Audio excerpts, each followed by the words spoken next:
Got a few little Blacktivities here for you. Yo, it's the Blacktivities. What's the activities? Only the factivities. Catch you lactivities. Cope.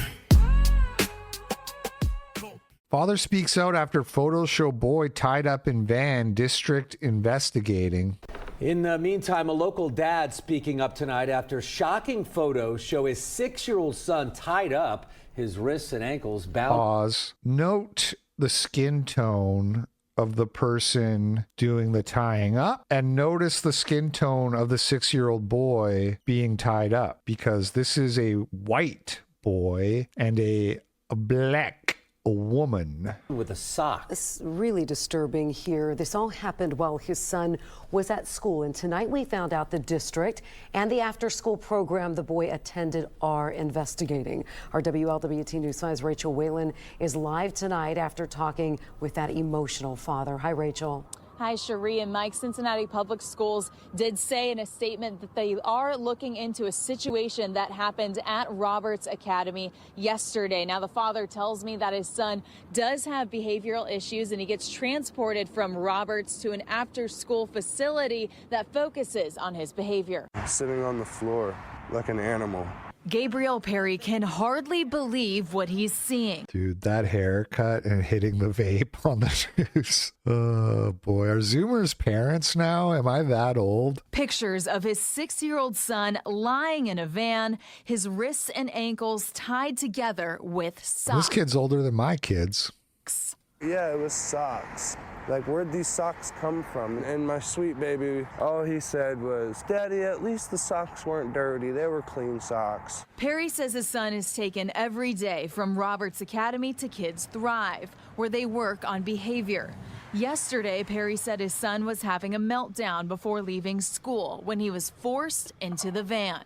If it's that bad, call me. Call my phone, and I will come up to the school and pick him up. Instead, he says his son's hands and feet were tied up with socks before being put into the van without a seatbelt. First of all, tying a kid up like that, it's insane. It's criminal, and that person needs to go to jail. Then driving him in a van without a seatbelt on the highway. And if I was a dad, I'd be suing the fuck out of whoever that woman works for. Oh, you're getting sued. Put my kid's life in danger like that, you're getting sued for millions. If I was that dad, I'd be like, payday. Way to go, boy, taking one for the team. We are getting paid. We're suing the city. We're suing everybody out here. The lady was on the phone crying, and she knows it's a 20-minute drive on the highway. I mean, anything could have happened. It's the Blacktivities. Top Biden State Department advisor who is from Somalia boasts about changing immigration rules to benefit Somalians during the Biden admin.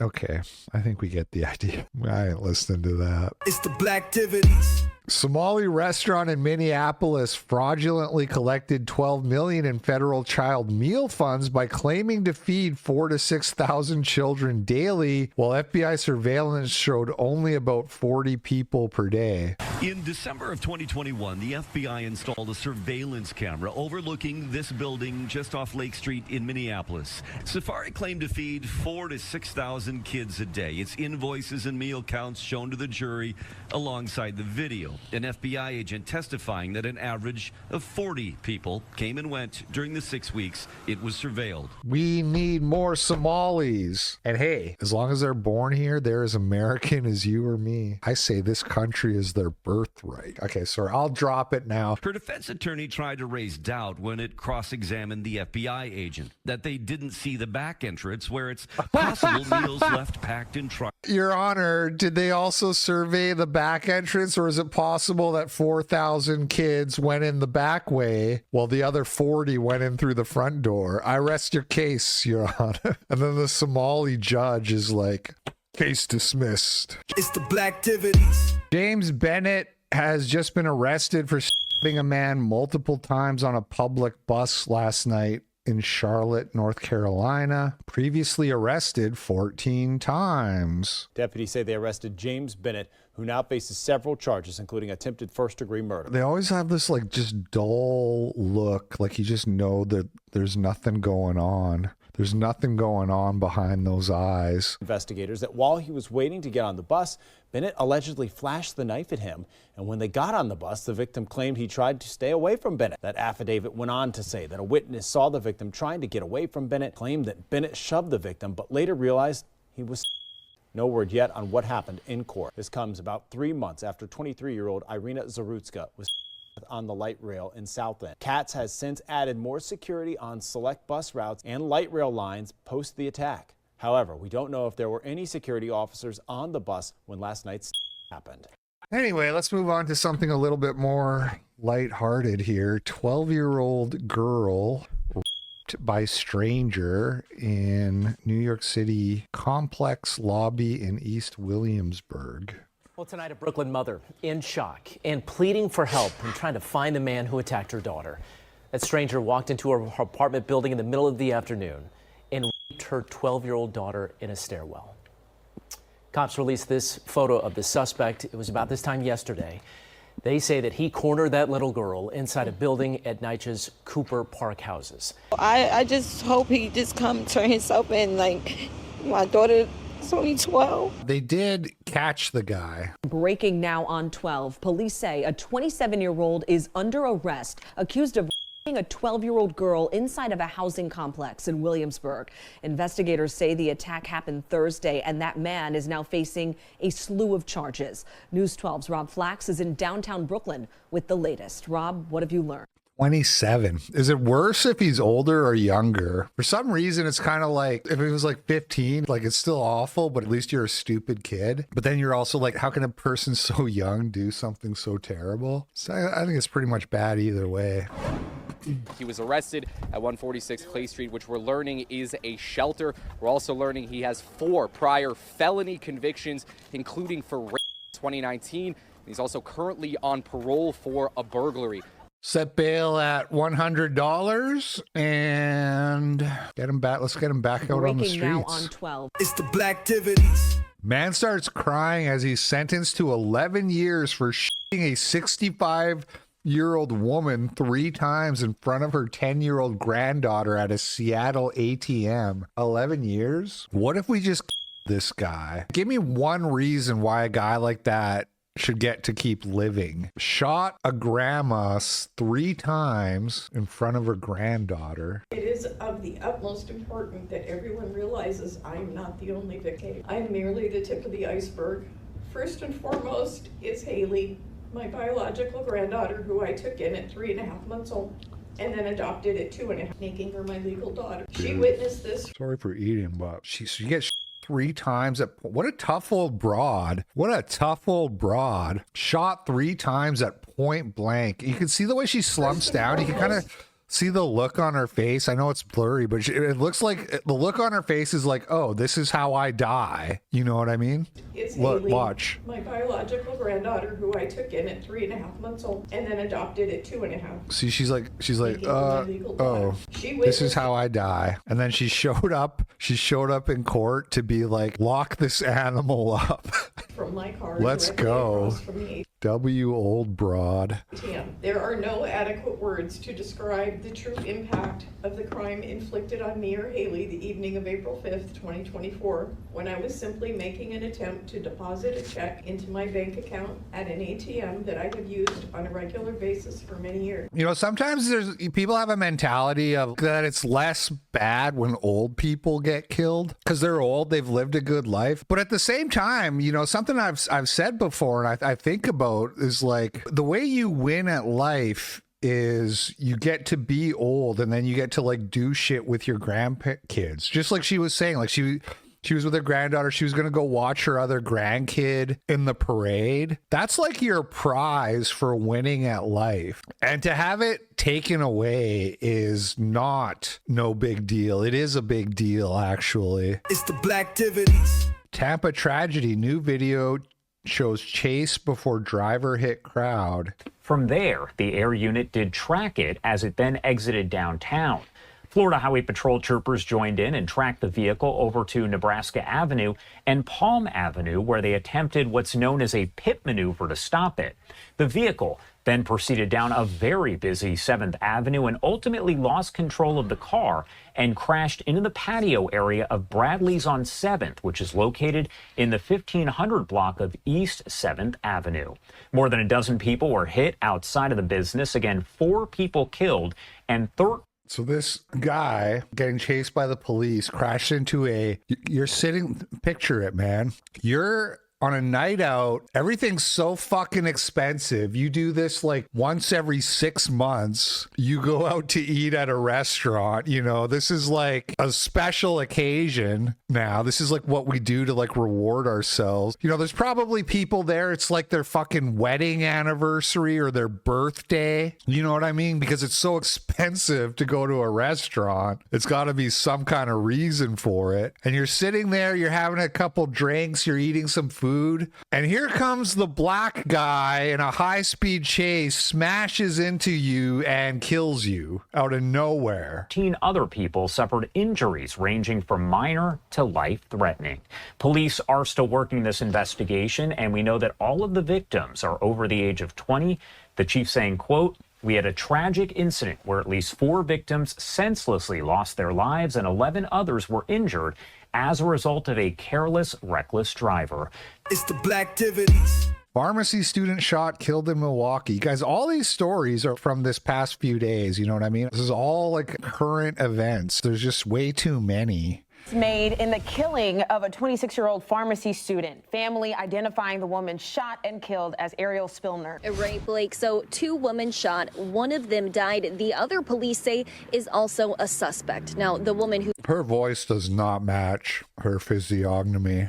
There's something weird going on there. She sounds like that chick from Parks and Recs or something. Who died is Ariel Spillner. She's a pharmacy student, and her family too heartbroken to go on camera. They tell me they're shocked by her death. It's what her family wanted us to share. Her infectious laugh and smile. Here, pictured in her pharmacy coat. From the Madison area, the 26-year-old had 1 year of classes left at the Concordia University School of Pharmacy. So her niece shot the white... Something seedy going on here. What was this nice white girl doing in this neighborhood? What's going on here? What's going on here? They say she was in the wrong neighborhood. Busting and yelling and screaming, and all of a sudden I heard something like a big old boom.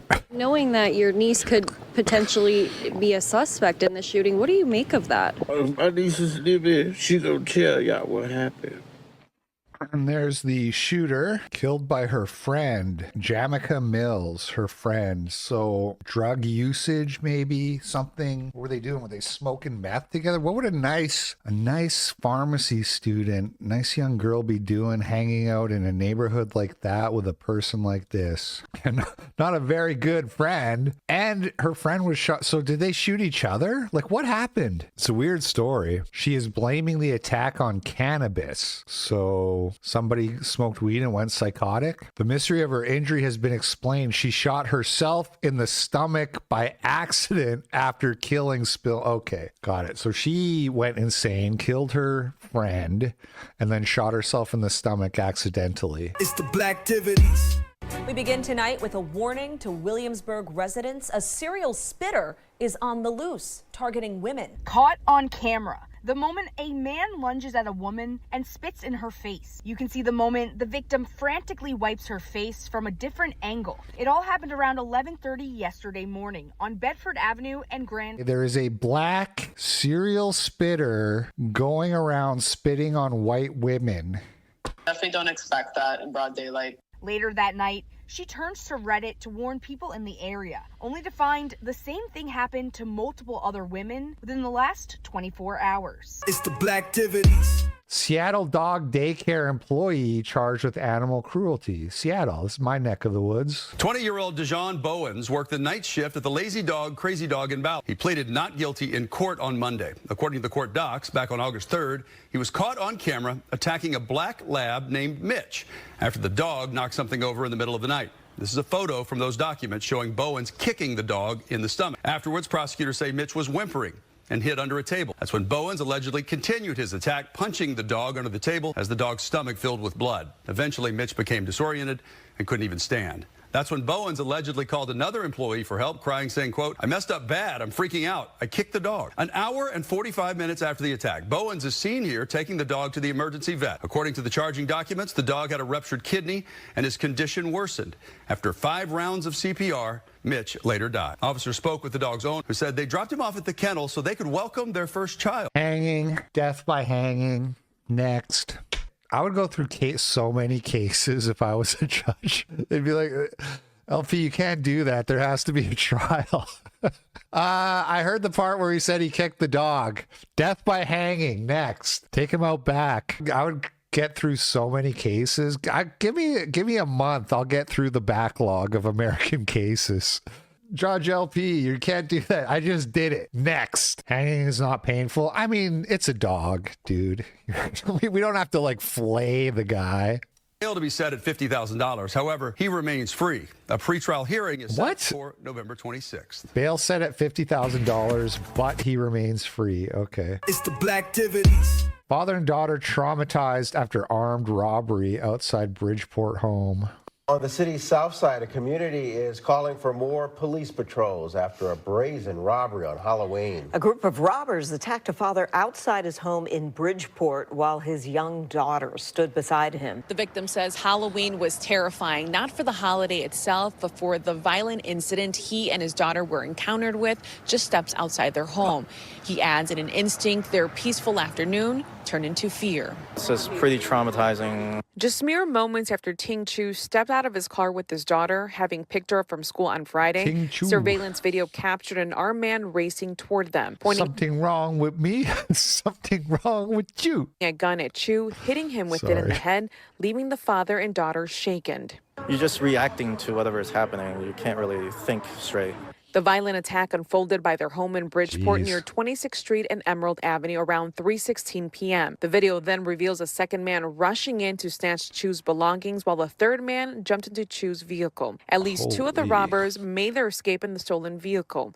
CPD says officers later located it in the 300 block of South Maplewood Avenue in the Lawndale neighborhood. Throughout the ordeal, Chu's daughter, clutching a treat bag from school, just froze in shock. She was actually crying like during the event, but I couldn't really help her because I was pretty helpless myself. And but now I think she's getting better. With Halloween that day, Chu had planned to take his daughter trick-or-treating, but their plans were ruined.